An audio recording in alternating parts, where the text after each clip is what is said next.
And it's time to do business here on Joy News Prime with me, Beverly Brom. We go straight to our very first story. And Chief Economist at Second Tax Benjamin Boakye is projecting a hike in monetary policy rates by the Bank of Ghana following the forecast by some currency analysts. The analysts predicted that the Ghana cedi could come under some pressure this week following the unexpected increase in inflation and the probability of an interest rate hike by the U.S. Federal Reserve. But Mr. Boakye believes these will not impact the economy in the medium term. That inflation ticked up 1%.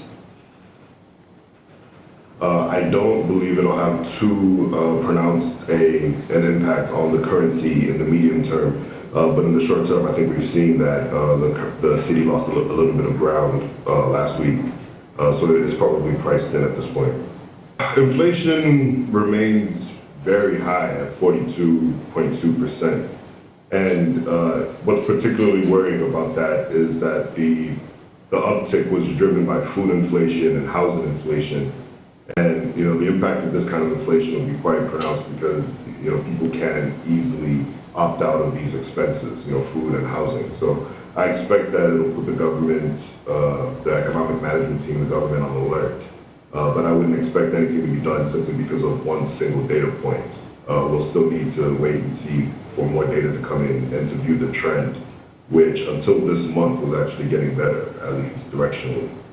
To be honest, I don't know that we should have paused on rate hikes when we did. I just don't think that 41% inflation is wait and see territory, so I would expect the Bank of Ghana to respond vigorously.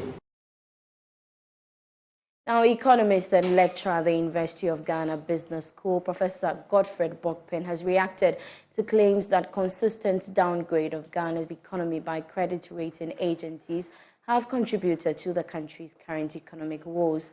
This comes after President Akufo-Addo criticized these rating agencies for unfairly and recklessly downgrading sovereign nations, particularly Ghana, during the COVID-19 pandemic and the Russian-Ukraine war.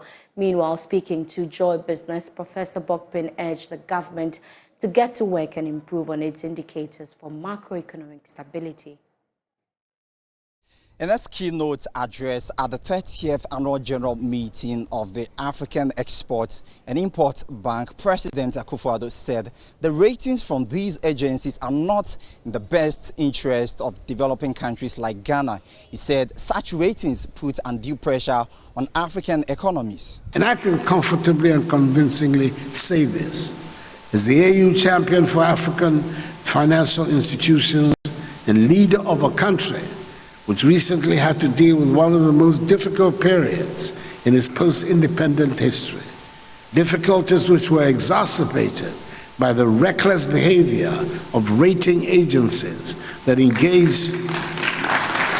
Professor Boakye, speaking to Joy Business after the breakfast meeting, says he disagrees with these assertions by the president, explaining that these rating agencies did not kick out the country from the capital market, but instead Ghana lost it. I understand the rating agencies.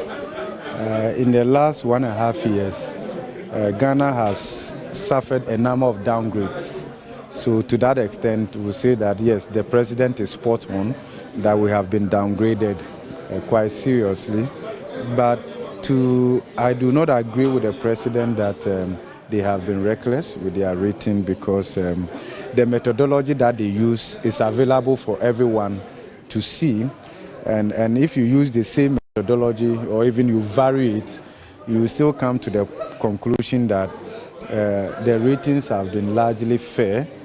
Right, and therefore it's very difficult to attribute bias to what they have done, because my understanding is that these same rating agencies in the time past, even under this current administration, have given us good ratings, and on the back of that we have gone to the capital markets to go and then borrow. And therefore, I'm not too sure that they will just change suddenly because they are anti-government or they are reckless. But we will not say that the rating agencies kicked us out of the market.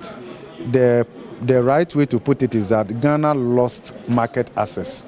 He also described Ghana's method in restoring debt sustainability as unnecessary. According to him, the move will rather impose hardship on Ghanaians. He stressed on the need for government to explore diverse ways of ensuring private sector growth to support the economy. We can cause the same. That's why I'm saying that there's a way to do a fiscal adjustment that preserves the cash flow of households and businesses. And we chose not to do that one. In fact, we could reach almost the same point in fiscal adjustment if we decided that we're going to adopt a lean government. You can even look at tax from two perspectives. Tax as an investment. So there are countries that lower their taxes as a way of promoting what? Businesses. So that when businesses grow, look, assuming we had, like, if you go and check top 20 businesses in Africa, top 50 businesses in Africa, you will not find Ghana in there. If we are looking for top 20 rich Africans, Ghana is missing. If you pick, so the point that I'm making is that the method we have chosen to restore debt sustainability is going to impose unnecessary hardship. And we can avoid that. Now, government says it's expected to receive about $6.2 billion from its multilateral partners between 2023 and 2026. This, it says, will help in economic growth. For Joy Business, James Ishen. A rating agency Fitch says banks in Ghana would have recorded huge losses in 2022 if a flexible treatment had been applied to the net present value calculation. According to the UK-based firm, the intervention by the Ghana Association of Banks helped to reduce the expected losses of the financial institutions. Banks recorded about 6.6 billion cedis net losses last year after several billions of cedis were written off as bad debt due to the domestic debt exchange program. Now, speaking at a webinar on the takeaways from the restructuring for sovereigns and banks, Senior Director of Financial Institutions responsible for Europe, Middle East and Africa, Mahim Disanayaki, said the Bank of Ghana did well with its forbearance measures.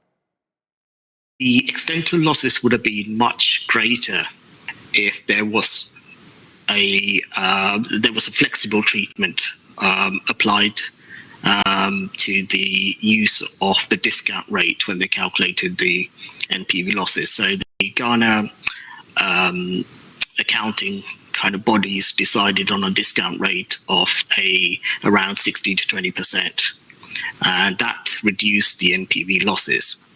But having said that, the NPV losses were about 50%, and that led to net losses for the banks for 2022, and it had a capital impact. At the same time, the Ghanaian authorities came up with forbearance measures. They reduced the minimum capital requirement, and they allowed the phase-in of these losses in the calculation of capital. Moving on, civil society organizations are asking for answers following reports that government intends to lease Tema Oil Refinery worth $700 million to a private company to Renco Assets Management at $22 million for 6 years. The group, according to leaked documents, is allowed to refine 8 million barrels of oil a year by paying $1 million every year as rent. Energy strategist Dr. Yusuf Suleiman is, however, optimistic that this will revolutionize the sector. I also chanced this particular release, talking about these figures, with the investors stand the chance to benefit like $700 million US.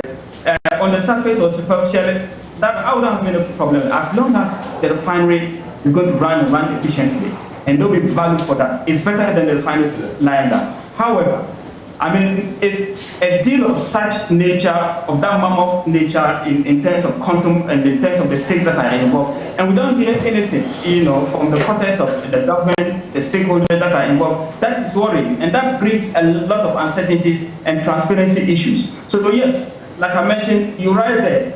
If a deal of such nature, then we don't have communication coming out. Whoever is in charge of the deal, who are the people behind come, to champion this deal. Of course, there's a possibility that people feed in. There's going to be a lot of conspiracy theorists that will feed in. And so, if there's nothing to hide, I think it's beautiful. Let them come out and tell all stakeholders that who are the people behind the deal. This is what they have to offer. These are the timelines. Other than that, anything short of this, especially after the time this leak came out to social media, and we haven't had anybody coming out to either confirm it or deny it. And that's so worrying. That if nothing is done, if there's nothing like that happening, I think the government can come out and say this deal, what is on social media is we should discard it. And if there's something that is actually concrete and cogent, I think the policymaker will have to also accordingly come out and let us know that this is what the nation stands to benefit in this deal. Other than that, I think it's not going to bother well. And once transparency is eluded in this situation, it will not be good for the entire efficiency of the deal. Of course, we do have inherent inefficiencies that are in tow, that we need to debottleneck, that we need to remove. But I think that is a minor of the issue that TOR is facing. The major issue that TOR is facing is the external interferences, the unsolicited external interferences by political actors of the day. I think that has been the bane of TOR. If you notice over the last few years, a company, a critical asset like a refinery that is not running, and we managed to change over 5 managing directors. That is not acceptable. Now, the Consumer Protection Agency has vowed to ensure the consumer bill is passed before the end of the year. According to the agency, consumers have been shortchanged for far too long, hence the need to speed up processes for the smooth passage of the bill to protect and ensure the safety of consumers. Here's more from a consumer forum on the passage of the consumer bill. Speaking at a consumer forum on the passage of the consumer bill, Chief Executive of the Consumer Protection Agency, Kofi Kapito, expressed hope the bill will be passed by the end of the year. It's the Trade Ministry that should facilitate this. The Attorney General will only put the law together and then Parliament will debate on it and pass. So we have to start from the Ministry of Trade. Yes, I've engaged them. Like I said, the caretaker minister even was in Parliament to promote the passage of the bill. If you have a minister on the floor of Parliament saying that, it gives you hope that it's very possible that the bill will be passed. But on the other hand, we should ask our parliamentarians, because they are there for us.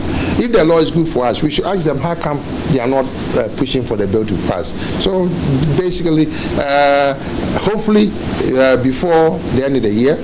Head of Financial Stability at the Bank of Ghana, Dr. Joseph Franz, called for the exemption of financial service products from the bill, since the central bank already has a structured and robust system to protect consumers in the financial sector. The practicality of taking dollar, taking pound, taking naira, taking will be too much for the central bank to facilitate. So, and it opens, it vents the system also for the same stability issues that I'm talking about. So it's better some of these things are addressed at that level. If it's escalated and it assumes a proportion that will affect the stability of the financial system, yes, the central bank will step in. On his part, West Africa Regional Director of CATS International, Apiakusi Adumakun, called on the Ministry of Trade and Industry, Attorney General and Cabinet to fast-track processes for the speedy passage of the bill. The bill emanates from the Executive, Ministry of Trade, it goes to Cabinet and AG. And this triangle is where the clog is. Until we're able to get over the clog and get to Parliament, the MPs will be very happy, because we've met the MPs on many occasions and they say that, look, if the bill comes in any form, they will pass it. The objective of the consumer bill is to protect, secure and defend the rights of consumers through a structured institutional mechanism and legal framework. The porous borders in West Africa used for business transactions and some form of trade is a potential avenue for the spread of violent extremism and terrorism in the Sahel and some West African countries. This is a growing phenomenon which must be checked before it escalates to disrupt investment opportunities in other peaceful coastal countries like Ghana. This is an assertion by stakeholders at the launch of an initiative by the United Nations Development Programme, UNDP and Japan to prevent violent extremism and small arms proliferation in coastal countries like Ghana. There's more in the following report. The Japan government is therefore supporting this project with an amount of more than $491,000 in partnership with the United Nations Development Programme and the Kofi Annan International Peacekeeping Training Center. This is to ensure that ongoing violent activities and terrorism in neighboring countries are prevented from escalating. Resident Representative, UNDP Resident Representative, Dr. Angela Lusigi, believes that this is timely for the sub-region. We're looking at border communities. We're looking at young people who are denied access to education or gainful employment, and now they remain vulnerable to radicalization.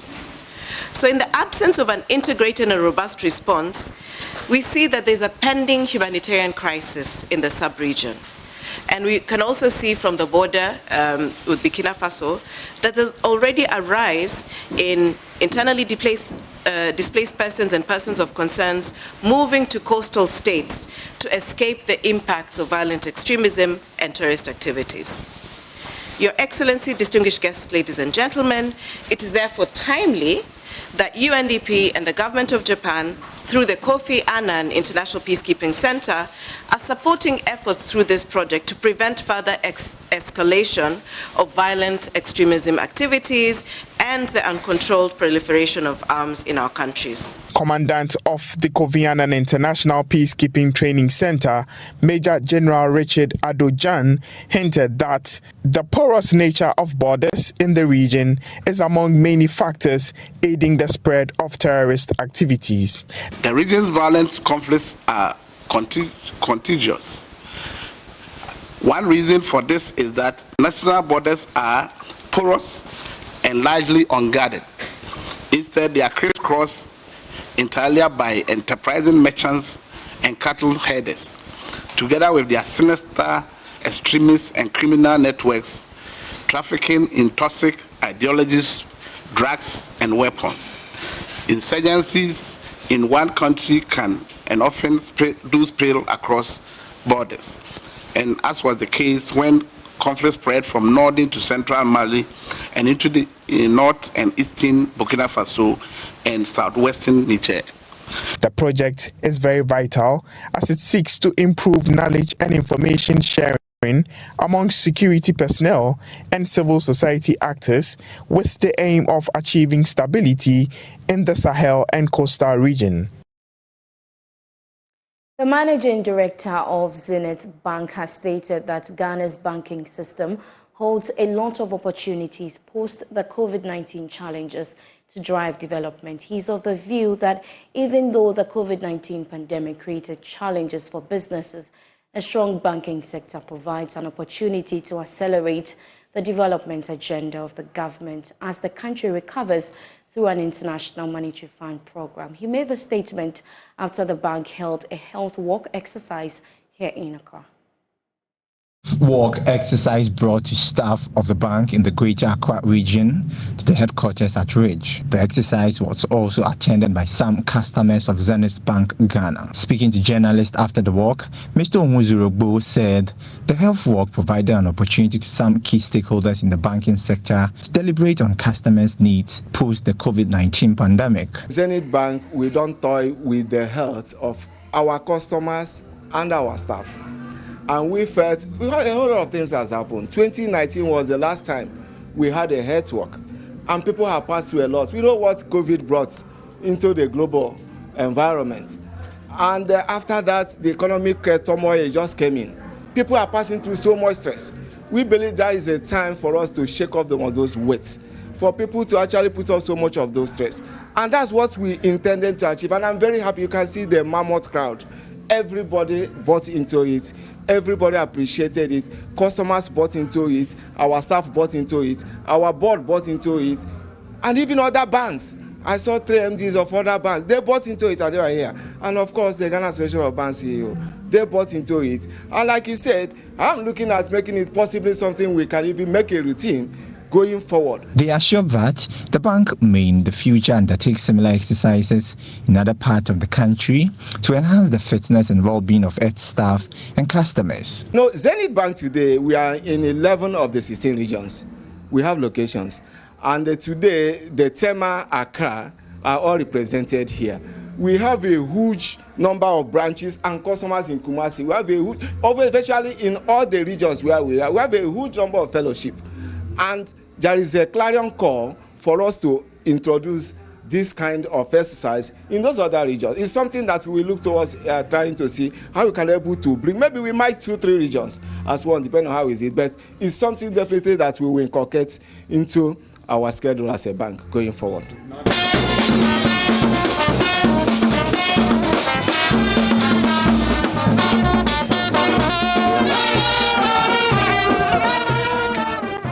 Now, stakeholders in the environment and sustainability sector have called on government to employ technological solutions to mitigate the effect of climate change on Ghana's agricultural produce or face a situation of dire food shortage in the coming years. But speaking at the BFT Environmental Sustainability Summit, lecturer at the University of Energy and Natural Resources, Dr. Caleb Mensah, said tech-based solutions will boost the output of yields. Here's more. The effect of climate change on agriculture poses a serious risk to food security. According to a World Bank report on climate change, the net revenue loss to the agricultural sector could be as much as $133 billion, which accounts for about 4.7% of Africa's total GDP by 2030. Based on this, the Environmental Sustainability Summit was created to deliberate on key actions that will ensure a sustainable environment and prefer technological solutions to mitigate the effects of climate change. Speaking at this year's summit, which focused on sustainable agriculture and resilient agri-food systems, lecturer at the University of Energy and Natural Resources, Dr. Caleb Mensah, explained the need to employ technology in fighting climate change. In precision farming, you need to collect data. That's where artificial intelligence systems could be employed here. The use of drones, the use of this big data, that's the remote sensed data, that's the geospatial data. At least it's able to give a very wide coverage over the farms, and we are able to know whereby the impacts are very severe, and even how we are able to use some of these fertilizers where we are supposed to use the amount. All of these, with the use of these innovations in precision farming, we're able to determine that, because at least the farmer is able to make well-informed decisions. He just doesn't go to the farm and start applying fertilizers. At least with the use of these drones, he's able to even identify within the farm which part is maybe lacking some kind of nutrients, and he needs to also go in there to help. Head of Training and Education at the General Workers and Agricultural Union of Ghana, Emilia Ganza, called on government to improve education on climate change to farmers. We have the policies, the implementation, and then the people to work. Ministry of Food and Agriculture does not have the agriculture agents, extension officers, to help the farmers. They are very few. So they should employ more people to go out there to help the farmers. And then there should be sensitization. Like we said, if we take 12 people, it's about only 2 who know what is happening and what climate change is about. Even though they feel it and then they know that things have changed, the weather has changed, rainfall patterns have changed, they don't even attribute it to climate change. The BFT Environmental and Sustainability Summit was held on the theme Climate Change and its Impact on Food Systems and Sustainable Environment. On that note, we end business tonight, but you can read more business stories when you log on to myjoyonline.com. I am Beverly Broom. I leave you with news making headlines on the international front.